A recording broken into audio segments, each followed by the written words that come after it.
C'est l'heure de l'instant diplomatique, comme tous les dimanches matins à cette heure-ci avec Avi Pazner, ancien ambassadeur d'Israël à Paris et à Rome. Avi Pazner, bonjour. Bonjour Christophe. Et ce matin, retour sur cette semaine de tension, à la fois à Jérusalem, sur le mont du Temple, mais aussi à Gaza avec ces tirs de roquettes sur l'État juif. Un regain de violence que l'on n'avait pas vu depuis l'opération Gardien des Murs en mai dernier. D'abord, première question, Avi Pazner, comment est-ce que justement vous analysez, vous effectivement, l'ancien ambassadeur, ces tensions des derniers jours, à la fois à Jérusalem et à Gaza? Eh bien, écoutez, tout cela provient de l'incitation du Hamas qui a décidé il y a un an de profiter du Ramadan pour faire monter la ferveur religieuse des Palestiniens et essayer d'embarrasser Israël et de recruter du soutien parmi la population palestinienne. Cela a commencé il y a environ un mois et demi par des attentats commis dans les villes israéliennes à Beersheba, Hedera, Bnei Brak, Tel Aviv, qui ont fait 11 morts. Et cela a continué avec les émeutes sur le mont du Temple pendant le Ramadan. Et pendant aussi Pessah, parce qu'il faut lui dire que cette année, justement, Pessah tombait sur le Ramadan. Oui. Donc, c'est le Hamas qui est toujours ça, et Israël doit trouver une réponse à cette nouvelle situation. Alors, on vous entend pas très bien, ça tendance un petit peu à couper, on entend un petit peu que ça crachote, et j'en excuse bien sûr pour les auditeurs et les auditrices qui nous écoutent, mais donc on a bien compris votre analyse sur ces tensions des derniers jours à la fois à Jérusalem et à Gaza. L'autre question bien sûr qui se pose à Avi Pazner, c'est est-ce que finalement la réponse israélienne n'a pas été trop laxiste et tardive, j'entends par là qu'Israël a annoncé hier la fermeture, on le disait, fermeture temporaire du point de passage d'Erez aux travailleurs et commerçants palestiniens de la bande de Gaza à partir d'aujourd'hui suite aux tirs de roquettes de la fin de semaine depuis l'enclave palestinienne, alors qu'il y a eu des tirs dès le début de la semaine. Et de même, l'armée israélienne a attendu jeudi soir pour fermer les points de passage de Judée-Samarie et de Gaza aux Palestiniens pour la fin de Pessah, alors même que les affrontements avaient lieu depuis plusieurs jours et qu'on le savait de toute façon malheureusement qu'il y aurait des affrontements assez violents. Bien moi, je ne suis pas satisfait de la réponse des autorités de sécurité israéliennes à cette nouvelle situation, parce qu'il faut comprendre qu'il s'agit là d'une menace stratégique contre Israël. Ce n'est pas possible que chaque fois que nous avons le Ramadan, qu'on ait ces histoires sur le mont du Temple, cette tension avec Gaza, et à mon avis, il aurait fallu répondre avec beaucoup plus de fermeté et de poigne à ce qui se passe et à Jérusalem et autour de Gaza. À Jérusalem, ces manifestations, ce sont quelques centaines de jeunes palestiniens incités par le Hamas. On aurait dû les arrêter dès le premier jour de ces troubles.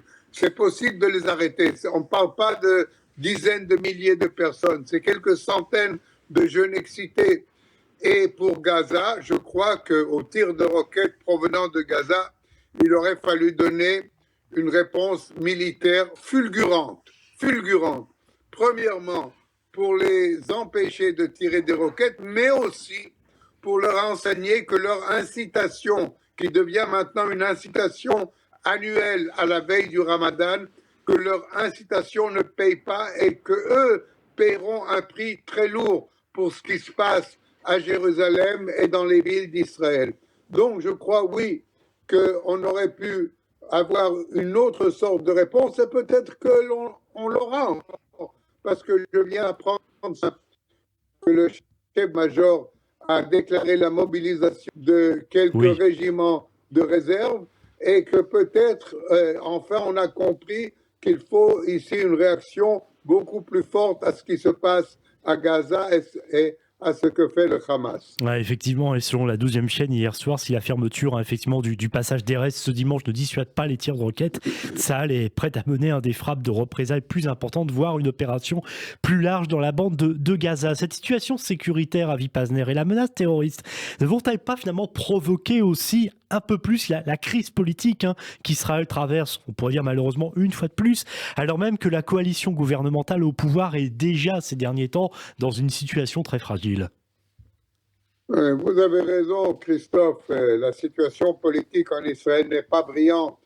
Malheureusement, nous avons depuis quelques années déjà une instabilité politique en Israël. Et il est évident que ce qui se passe actuellement et à Jérusalem et autour de Gaza a une influence sur la conduite des hommes politiques et des femmes politiques israéliens.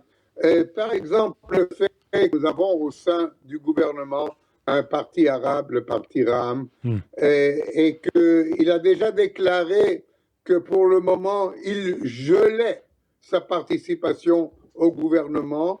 Et ça affaiblit le gouvernement qui a déjà des ennuis à droite aussi. Donc, oui, absolument. C'est dommage, évidemment, qu'en temps de crise et d'une possibilité peut-être de confrontation à Gaza, le gouvernement est déstabilisé. Pour le moment, il n'y a pas, la Knesset ne se réunit pas, donc il n'y a pas de vote. Mais dès que la Knesset se réunira dans 2 semaines, vous allez certainement voir le gouvernement perdre quelques votes.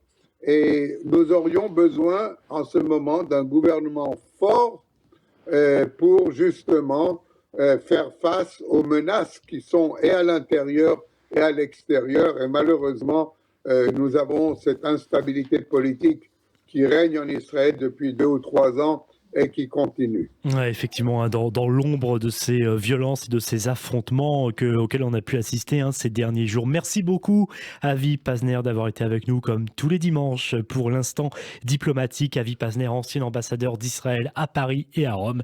Et bien sûr, je vous dis à dimanche prochain. Excellente semaine. Merci beaucoup, Christophe. Merci à vous.